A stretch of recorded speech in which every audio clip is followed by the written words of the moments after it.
Hey guys, Johnny from Ignite here, and I'm bringing for you a new video on the HSC English Advanced course. We're going to be running over some of the key changes that have been made to the style of the HSC English Advanced exam. We're going to look at what's different about this course and what's different specifically about the way you're going to be tested when you get to October and when you go to your trials even earlier and sit those HSC exams.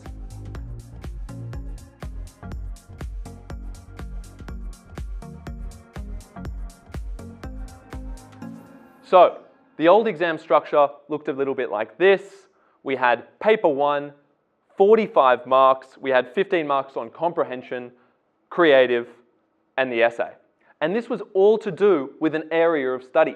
So, the last area of study was discovery, and the one before that, belonging.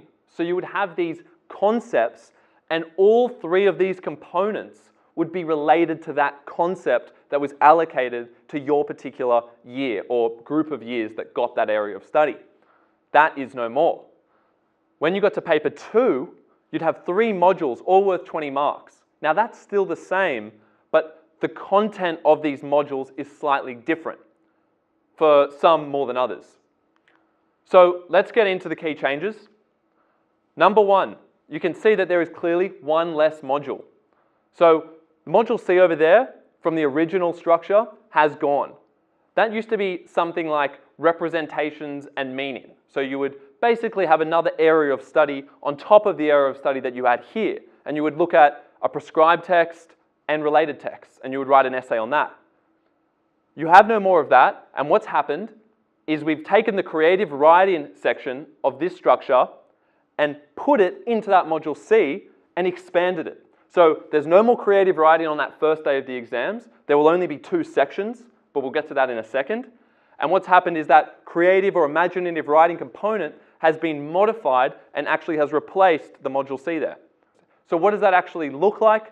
Well, I'm going to do a whole video on that, but that is actually called the craft of writing now, and it's this weird mix of imaginative, persuasive, discursive, reflective writing, or a couple of those 4 things that you can be tested on. And the questions that you can actually get in that module can be split into 2 parts. You may have 2 10-mark questions where half of the paper you have to write something in an imaginative fashion. You have to write about a short moment in time in a story or recreate a story that you've already studied as a prescribed text.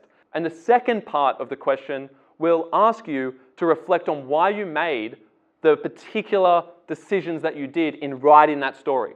How did you draw upon the style and the way that the prescribed text was written to actually recreate that in your own way?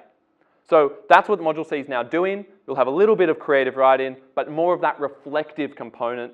And you might not even have to write imaginatively. Perhaps you'll just write a persuasive argument and then reflect on why you chose to write in the way you did in order to be persuasive. So that could be your entire Module C, depending on what prescribed text you look at, and of course, depending on the question.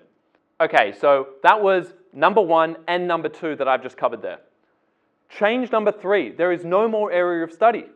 As I said, people used to study things like discovery, belonging, identity, journey, all of these big concepts that you would then have to write an essay, a creative writing response, and comprehension answers in relation to.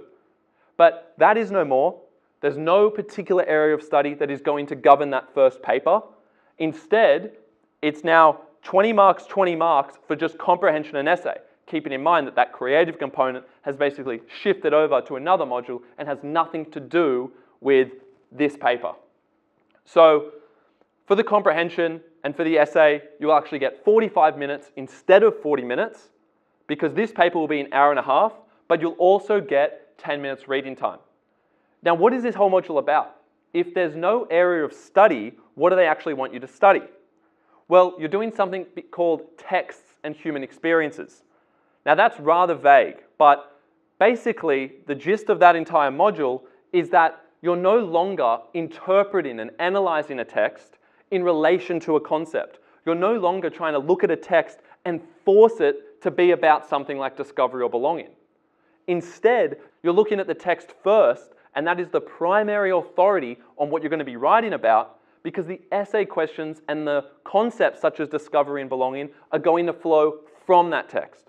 So you study the text first and then decide and consider all those key concepts like discovery and belonging that might be relevant to that text. Okay, so it's text first, dive deep into the text, and then extract out the key ideas and look at all the ways that the composer of your text that's relevant to texts and human experiences has actually made. Okay, so that's what the essay is going to be doing. You're going to be getting a prescribed text. You also will be getting a related text, but you're not going to be examined in the final HSC exam on a related text.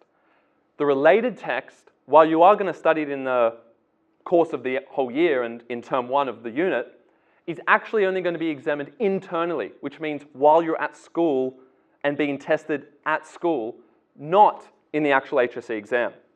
So if you've already been tested on a related text, then only prepare a full essay on your prescribed text for this essay component as part of the texts and human experiences module.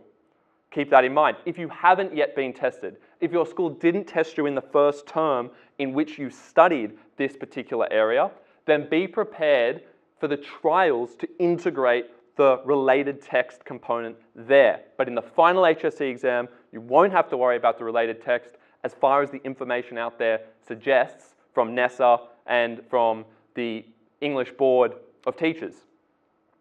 So that's an important mark. So when you prepare your draft essay for the HSC, make sure you've basically just got 3 to 4 body paragraphs on the one prescribed text, and you're going in deep into that text. Okay, what about the comprehension? Well, as we said, this whole module is about the text deciding what you're going to talk about. Of course, mixed with the question that you get. But the text has priority. We're not going to get a comprehension paper that has all these questions that are all related to one idea, such as discovery. Instead, you're going to get a whole array of texts, and you're going to have to just look at them and take at face value what they mean to you, and then address the question at hand. But they're not all going to have a common theme. So it very much is a skill-based paper now. You don't have to worry so much about going over certain concepts that are to do with something like discovery. You just have to be prepared and be very well practiced in looking at short texts, looking at images, looking at poems, and extracting the meaning then and there, rather than trying to relate it to some extraneous concept such as discovery. And this is what we're talking about. This is a text-driven paper now. It is not a concept-driven paper. I hope that makes sense. So, number 5, we're doing textual conversations for Module A. So now we're shifting away from Paper 1. This would be the second day that you go into your HSC English Advanced exam. And when you see the first module, it is slightly more refined now. It used to be a comparative study module, and it still is a comparative study module where you look at 2 texts and how they relate to one another, but you could pick electives and look at different ways in which texts could be related. But now you actually only get a very small set of potential texts that your school can study, and they all fall under the one rubric. There's not multiple rubrics within Module A. There's one rubric about textual conversations, so you should be very well acquainted with that when you come to that module. And that should be the first thing you look at before you start drafting a response and going deep into the actual study. But Module A is going to be a study of 2 texts, and you are going to look at the relationship that they have with one another, how they extend the meaning that is contained within one another, and they create a whole new meaning out of that intertextual dynamic. So that's what you're going to look at in Module A. As we said, it's a more refined set of lists, and there's only one rubric. Module B, as I've asterisked it here, it's not a key change. It's the thing that's changed the least. We've talked about how all of this has changed. Module A has changed quite a bit. Module C is clearly very different because it's taken the creative module there. But Module B is still your critical study of literature, where you're going to be looking at one text, one composer. Perhaps that text is made up of multiple poems, such as T.S. Eliot poetry, and you are going to dive deep into a critical study of it, looking at contextual and formal features of that text and also considering critical perspectives, that is, things that people have said about the text, and seeing how that fits with your understanding of the text. So that's basically the same, dare I say. There perhaps are a few little tweaks in the rubric, but Module B is much the same, a critical study, same as last year. All right, guys, thanks for watching. Thanks for bearing with me. There are all your key changes. Hopefully that gives you some clarity on what you should be prepared for this year. Good luck with your studies. I'll see you soon.